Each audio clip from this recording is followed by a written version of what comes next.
would use their noses to smell prey underwater. Imagine if one of these monsters got a whiff of you. And that's how big it is compared to a scuba diver. Oh, that's really scary. Okay, what's next? Alamosaurus. Looks like a mistake. Nothing with such a small head could have a neck this long. Picture an animal that is 46 feet long and half of its body is its neck. The neck was made up of 70 vertebrae or backbones. Mm-hmm. Alamosaurus ate squid and fish. It may have used its long neck to sweep the ocean floor for crabs and fish. Plus, it swallowed rocks, piles of rocks, and found its stomachs of Alamosaurus fossils. Maybe the stones helped grind up shells. Grind up shells? Mm-hmm. Shells. Crocodiles swallow rocks to do this today. And that's the size. Scuba diver thing. Mm-hmm. So see how the neck is like half the body? Oh my gosh. That looks like a Loch Ness monster, doesn't it? It sure does.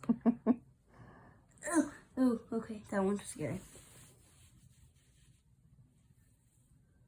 Fossils of Alamosaurus were first discovered over 100 years ago. A famous scientist named Edward Drinker put them together, but he made a big mistake. Drinker put them together, but he made a big mistake. He put the head on the tail and instead of the neck.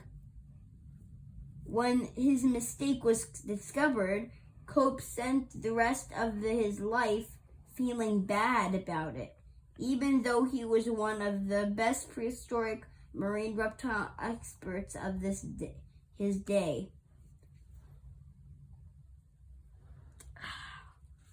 Makes me want to look at his tail, not his face.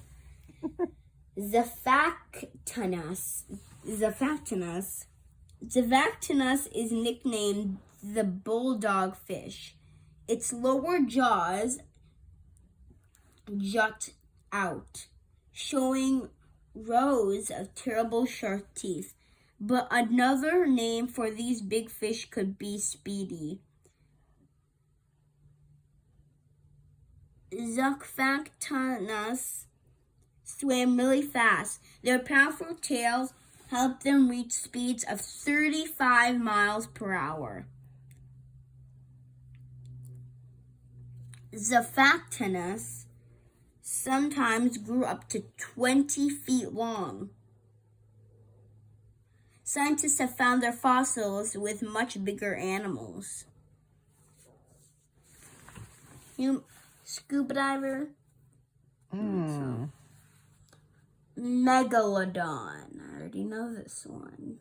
A megalodon. Sometimes people find giant sharks' teeth along the Maryland, North Carolina, and California coast. They're as big as dinner plates. The teeth belong to a huge shark called a megalodon, which means giant tooth. These massive sharks live in the Mesozoic era had ended. There are almost no fossils of megalodon skeletons. That's because shark megalodons are made of cartilage. Cartilage, not bone. Cartilage rots after the animal dies, but teeth turn into long-lasting fossils. We know by their teeth the megalodon were 3 times bigger than the great white sharks.